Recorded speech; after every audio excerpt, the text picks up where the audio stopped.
There are people who retire at 65 with $300,000 and die at 85 with $2 million. And there are people who retire at 65 with $1 million and die broke. The difference isn't luck. It's not inheritance. It's not some complicated investment strategy. Here's the thing. There's one decision that determines whether your money grows or shrinks in retirement, and most people get it catastrophically wrong. They spend their entire working life building wealth, then destroy it in the first 5 years of retirement because nobody told them this one critical rule. Look, I'm going to show you the math that financial advisors don't explain clearly, the psychology that makes people panic and sell at the worst possible time, and the actual strategy that allows some retirees to die richer than they were when they retired.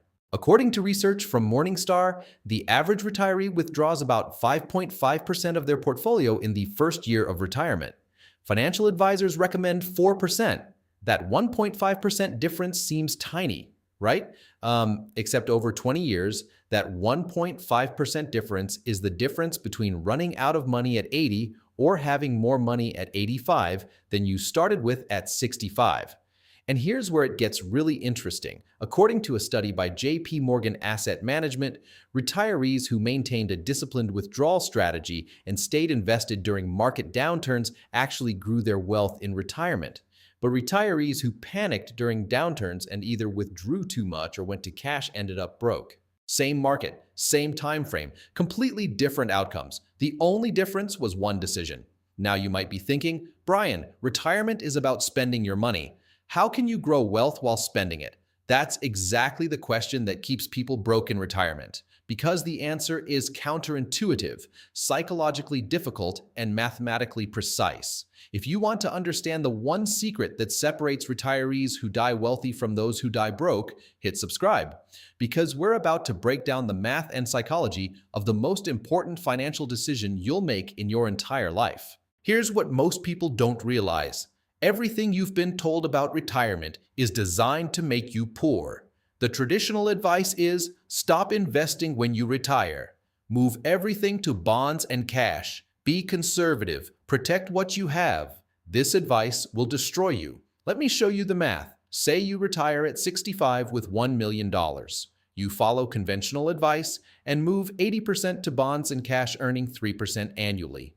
You withdraw $40,000 per year, the 4% rule. Here's what happens. Year 1, $1 million starting balance. Year 5, $963,000. Year 10, $897,000. Year 15, $805,000. Year 20, $685,000. You're 85 years old and you've lost $315,000.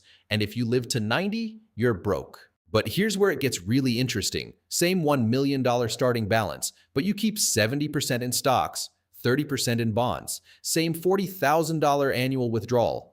Year 1, $1 million. Year 5, $1,043,000. Year 10, $1,187,000. Year 15, $1,398,000. Year 20, $1,689,000. You're 85 years old and you have $689,000 more than when you retired. You've withdrawn $800,000 over 20 years and still have more money. Same starting balance, same annual withdrawal, completely different outcome. The secret? You stayed invested in stocks during retirement. Look, there's a reason conventional advice says to get conservative in retirement, and understanding that reason is critical to breaking free from it. First, there's loss aversion. Psychologically, losing $100,000 hurts about twice as much as gaining $100,000 feels good. When you're retired and you see your portfolio drop 20% during a market correction, it feels like a catastrophe. So you sell, you go to cash, you protect what you have, except you just locked in losses and guaranteed you'll run out of money. Second, there's recency bias. If you retire during a bull market, the next bear market feels unprecedented and scary. You think, this time is different, and you bail out. And third, this is the big one, there's the psychological shift from accumulation to preservation. Your entire working life, you are building wealth, accumulating, growing your nest egg. Then you retire, and suddenly you're supposed to switch to preservation mode. Protect what you have, don't lose it. But here's the thing, if you live 20 to 30 years in retirement, preservation mode guarantees failure. Because inflation and withdrawals will erode your purchasing power until you're broke. You can't preserve your way through 30 years of retirement. You have to keep growing. All right, here's the secret in plain language. You need to keep most of your money in stocks throughout retirement. Not 20% in stocks, not 40%, at least 60 to 70% in stocks, even at 65, 70, 75 years old. Now you might be thinking, Brian, that's insane. What if the market crashes when I'm 70 and I need the money? That's exactly the objection that keeps people poor. Let me explain why it's wrong.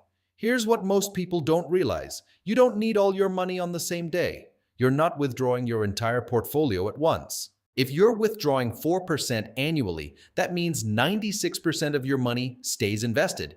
Even if you're withdrawing 5%, that's 95% still working for you. So the question isn't, what if the market crashes and I need my money? The question is, what if the market crashes and I need 4% of my money?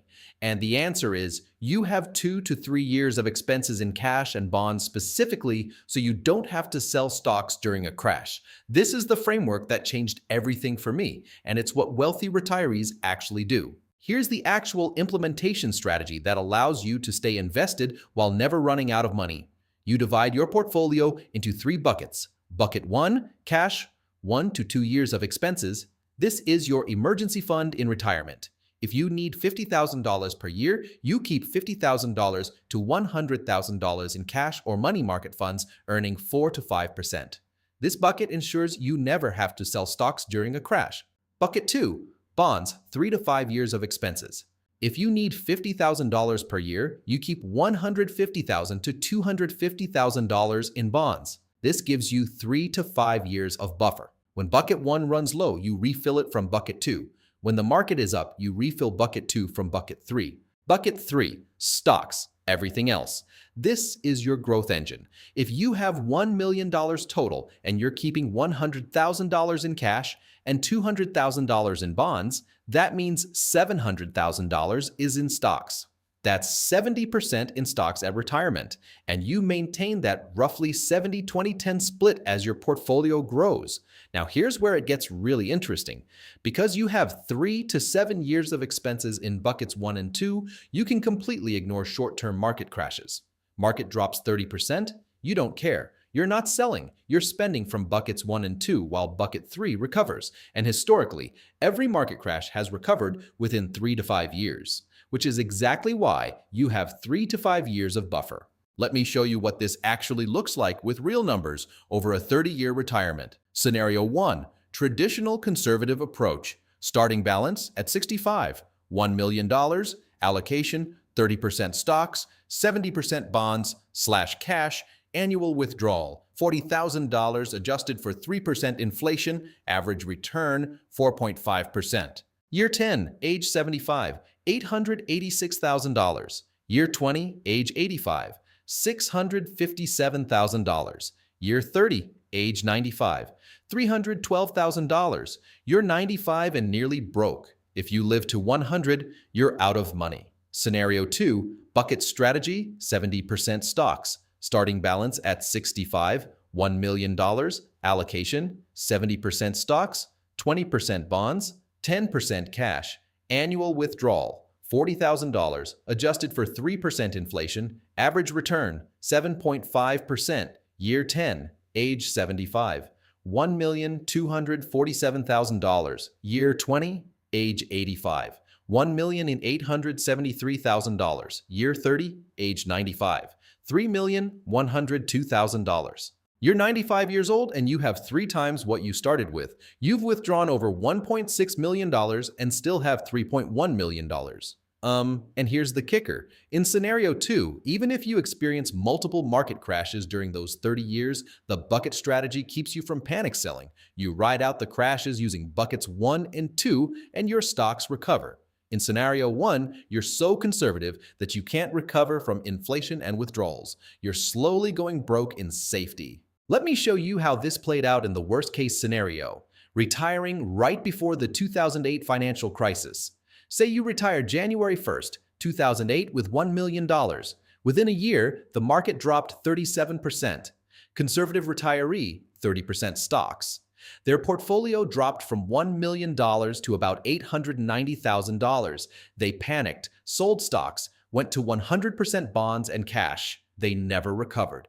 By 2024, after 16 years of withdrawals and conservative returns, they have about $550,000 left. Bucket strategy retiree, 70% stocks. Their portfolio dropped from $1 million to about $770,000. Brutal, but they had 5 years of expenses in cash and bonds, so they didn't sell any stocks. They spent from buckets 1 and 2 for 3 years while the market recovered. By 2013, their portfolio was back to $1.1 million. By 2024, after 16 years of withdrawals, they have approximately $1.8 million. Same crash, same starting balance. One person lost half their money, the other nearly doubled it. The difference? The bucket strategy retiree never sold stocks during the crash. Now look, I know what you're thinking. Brian, what if the market crashes when I'm 75 and I die before it recovers? I'll have died broke. First, if you die, you don't care if you're broke. You're dead. But more importantly, this reveals a fundamental misunderstanding about retirement planning. You're not planning for the best-case scenario where you die at 68. You're planning for the worst-case scenario where you live to 95. According to the Social Security Administration, if you're 65 today, there's a 25% chance you'll live past 90 and a 10% chance you'll live past 95.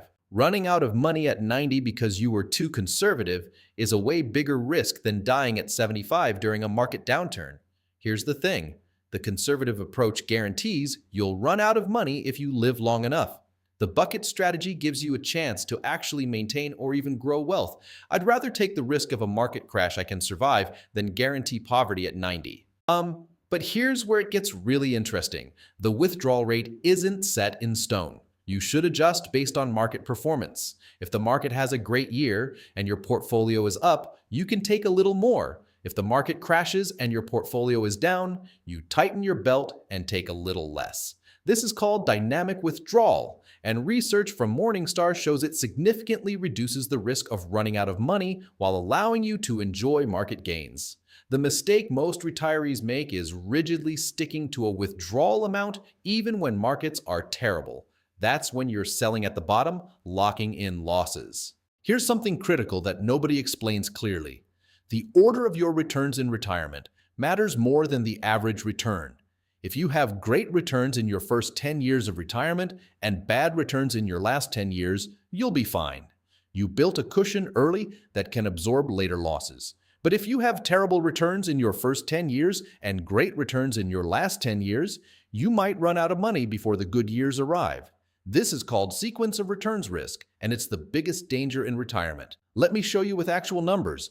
2 retirees both start with $1 million, both average 7% annually over 30 years, both withdraw $50,000 per year. Retiree A gets 10% returns for the first 15 years, then 4% returns for the last 15 years. Result at year 30, $2.8 million remaining. Retiree B gets 4% returns for the first 15 years, then 10% returns for the last 15 years. Result at year 30, ran out of money at year 27, same average return, completely different outcomes. This is why the bucket strategy is so critical. It protects you from being forced to sell stocks during bad return years early in retirement. All right, here's exactly how to implement this. Step 1. Calculate your annual expenses. Be realistic. Include healthcare, travel, hobbies. If you need $60,000 per year, that's your number. Step 2. Set up your buckets. Bucket 1. 1.5 years of expenses in cash, $90,000. Bucket 2. 4 years of expenses in bonds, $240,000. Bucket 3. Everything else in stocks. If you have $1 million total, that's $90,000 cash, $240,000 bonds, $670,000 stocks. That's 67% stocks at retirement. Step 3. Create a refill plan. Once per year, evaluate. Is bucket 1 getting low? Refill from bucket 2. Did stocks have a good year? Rebalance some gains to bucket 2. Did stocks crash? Don't rebalance. Let them recover while spending from buckets 1 and 2. Step 4. Use dynamic withdrawals. If your portfolio is up significantly year over year, you can take 4.5 to 5%. If it's down or flat, take 3.5 to 4%. Don't be rigid. Step 5. Don't panic sell. This is the most important step. When the market crashes, and it will, do nothing. Absolutely nothing. Spend from buckets 1 and 2. Let bucket 3 recover. Look, here's the thing nobody tells you. The hardest part of this strategy isn't the math. It's the psychology. When you're 70 years old and the market drops 30%, every instinct you have will scream, sell before you lose everything. Your friends will be selling. Financial news will be apocalyptic. Your adult kids will be calling saying, Dad, maybe you should get out of the market. This is when most people break. They sell at the bottom. They lock in losses. They never recover. And I'm not going to lie to you. Sitting through a crash in retirement is terrifying. Way more terrifying than sitting through a crash at 30 or 40. But here's what you have to remember. If you've set up your buckets correctly, you don't need to sell. You have 5 to 7 years of buffer. Every historical crash has recovered within that time frame. The people who die wealthy in retirement are the ones who had the discipline to do nothing during crashes. The people who die broke are the ones who panicked. It's that simple. Here's what most people don't realize. Wealthy people who retire don't actually retire from investing. They retire from their job. They keep their money invested. They keep growing their wealth. They just stop working for income. Meanwhile, middle-class people retire from their job and from investing. They move everything to safe investments. They stop growing wealth. They slowly go broke. The secret that made people millionaires after 65 isn't complicated. It's staying invested in stocks throughout retirement while using a bucket strategy to avoid panic selling during crashes. That's it. That's the whole secret. But it requires discipline. It requires ignoring conventional advice. It requires staying calm when everyone else is panicking. Here's the brutal truth. Most people won't do this. They'll retire, move 80% to bonds and cash, slowly watch their purchasing power erode, and either run out of money or live on a shoestring budget in their 80s. They'll tell themselves they're being safe and conservative while they systematically destroy their retirement.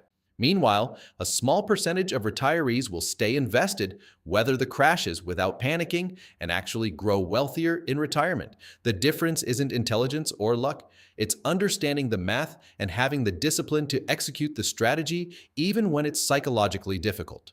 Look, you have a choice to make. You can follow conventional advice, get conservative in retirement, move to bonds and cash, protect what you have. In 20 years, you'll either be broke or living on far less than you planned. Or you can follow the math. Stay invested in stocks using the bucket strategy. Ignore short-term volatility and give yourself a real chance to maintain or grow wealth throughout retirement. The first path feels safe. The second path requires courage. But here's the thing. The safe path is actually the risky one because it virtually guarantees you'll run out of money if you live long enough. I've shown you the math. I've explained the psychology. I've given you the exact strategy. Now it's up to you. Are you going to be one of the retirees who dies wealthier than when they retired, or one who dies broke after a lifetime of saving? The secret is simple. Stay invested. Use buckets. Don't panic sell. Keep growing. That's it. That's how people become millionaires after 65. Now go, set up your buckets, calculate your numbers, make your plan. Your retirement depends on it.